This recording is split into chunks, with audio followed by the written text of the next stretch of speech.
back to the Dinosaur Odyssey. I'm Kaz, and if you saw my last video, my giddy excitement about getting this game in, Dinosaur Island, you know I'm going to be giddy about opening it up. I really haven't gone through it much. I've only looked at it a little bit, but yeah, the components in this are beyond the pale top notch. Absolutely amazing production quality. The designers have really outdone themselves. So anyway, I'm going to unbox this thing. We're going to get a review of it up soon, but we want to play it a lot. You know, we want to be able to experience as much of this as we can before we start talking about how much we love it, because I have a good feeling I'm going to absolutely adore this game. My top #1 most anticipated game of 2017. I don't think it's going to let me down, but you know, I've built this thing up with a lot of hype in my mind, so I'm really hoping this just hits on all cylinders, hits on all pistons for me. The box is about 10 to 12 pounds of Dino Park power. I mean, seriously, I was amazed at how heavy this game was. One of my favorite games this year was Fallen Land post-apocalyptic board game. That sucker is heavy. The box itself, you just look at it and you hold it. I mean, with the ratio of the comparison of the size of it to the weight ratio, it doesn't make sense how heavy it is. But this joker, it actually outweighs that by maybe at least 3 or 4 pounds, I think. But anyway, I want to get into it, show you what's inside, and oh man, get ready for the goodness of this joker.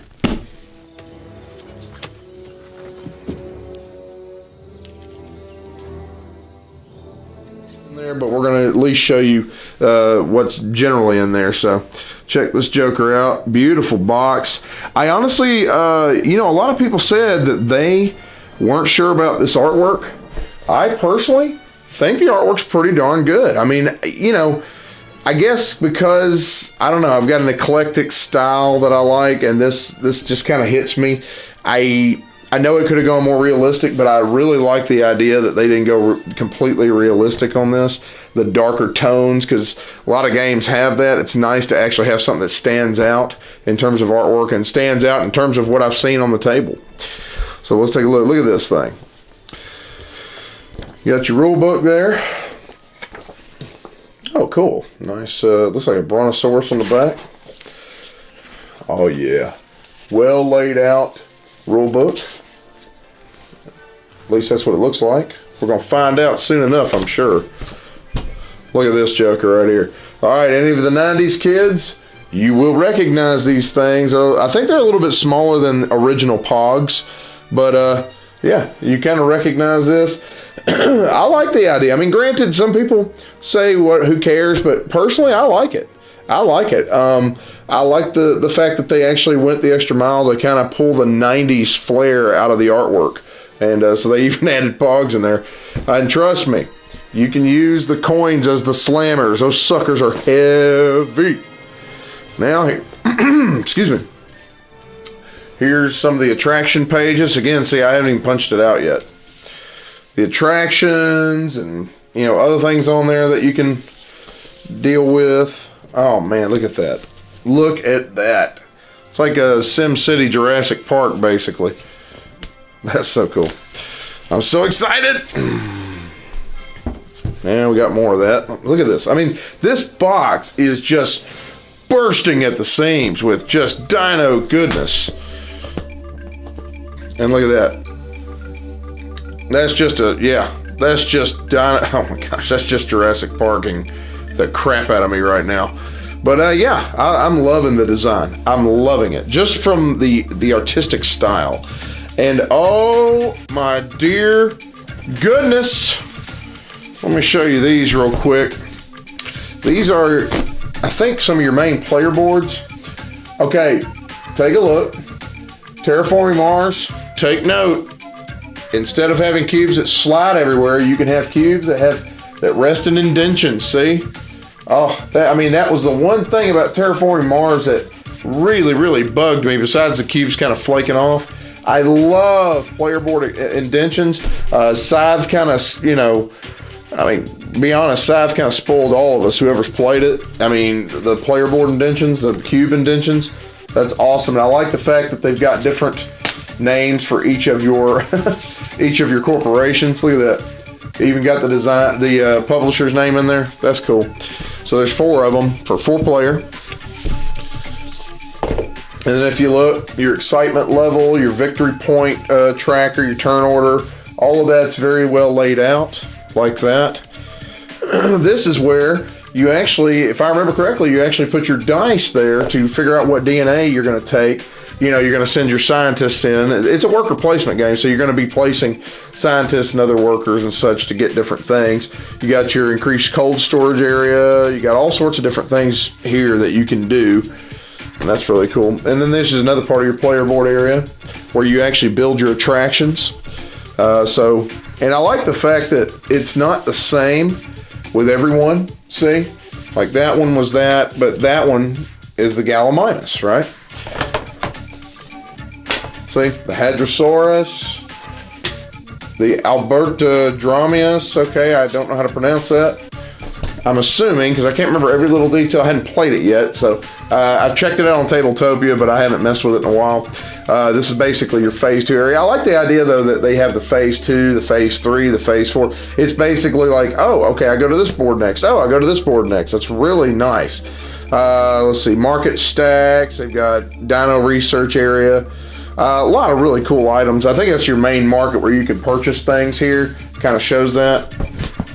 Now, look at this. Look at this bag. It's a very well done bag. Like that.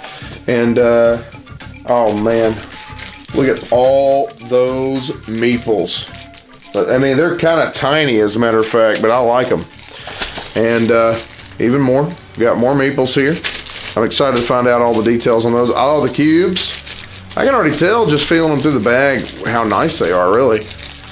And hey, check it out. Let me show you. If you look at there.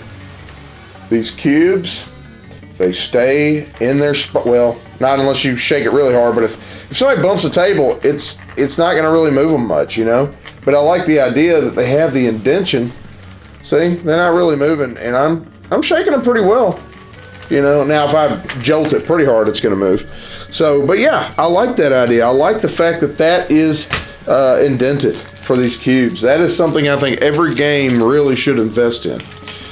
We got a beautiful dice here. Beautiful dice. That's the thing I'm really looking forward to besides the metal coins and the Dino Meeples. Look at this. Oh, yeah. Look at these right here.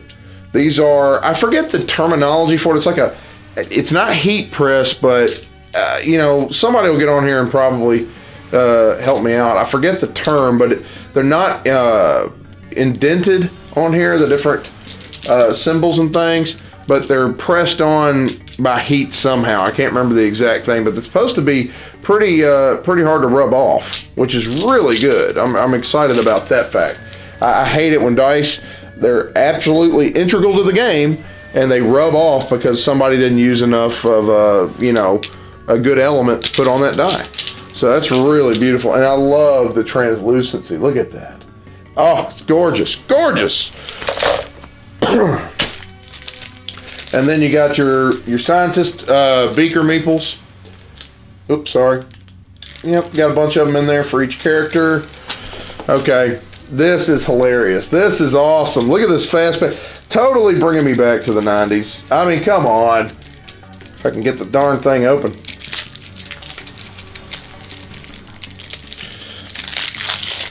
Look at this.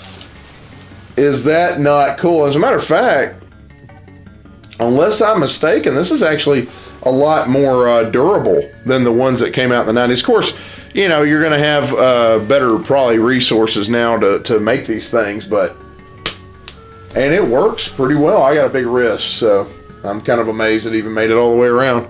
But yeah, I like that. So this is, I think, your first player token, or first player slap thing, right? The little thing. So when you wear it, we know you're the first player. That's hilarious. 90ing me to death, guys. Then you got your card decks. I'm not going to open these right now, but you got objectives, got probably your specialists that you hire and things like that in these decks, plot twists, which I'm very excited about because that changes the game up quite a bit from game to game, so it doesn't stay the same and static. I love that. No game's gonna be the same. There's now, of course, this is the deluxe edition, so you're gonna have, for example, a T-Rex. You're gonna have things like brontosauruses or brachiosauruses, I think that is. You're gonna have, not sure what that is, maybe a Gallimimus. You're gonna have Ankylosaurus or Stegosaurus. You know, you're gonna have different ones. I'm assuming you got raptors in here. You got pterodons or pterodactyls. I mean, you got different kinds for pretty much every type of dinosaur in the game, and I think that is amazing. I know some people said that they didn't like the idea of the dimples in the side of the dinosaur, but actually, now that I got them in my hand, I mean, it is very well made. I like the, I mean, I have no problems with it. Again, just me, it doesn't bother me. So yeah, those are beautiful, and I'm so excited to get them into my park. Let's get to the, oh my gosh. These suckers, these coins are ridiculously heavy. I forgot how heavy these are. I think these are probably about, I don't want to be, I'm not going to give a heavy estimate, but I'm thinking about 5 pounds. That's probably about 5 pounds of coins right there. Here. Okay. Well, if we can get them around. Oh, just gorgeous, guys. Look. And I like the fact that the back end of them, each one of these are different. If you look, oops, sorry. Look at that.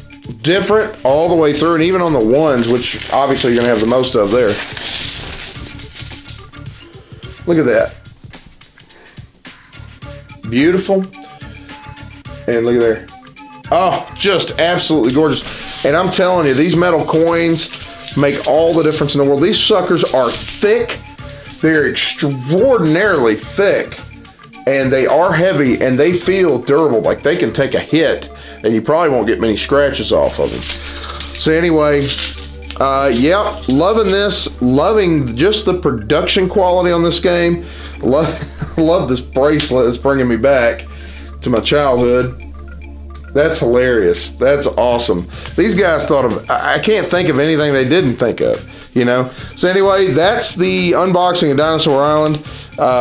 Again, I'm not gonna go through the cards on this one, but you'll have more time for that. You'll probably see more of the cards when we actually do the review. But anyway, hope you enjoyed it, and I'm so excited to get this to the table and actually play this Joker quite a bit. Anyway, this is Kaz with the Dice Odyssey. Thank you so much again. You have a blessed day, and game away. And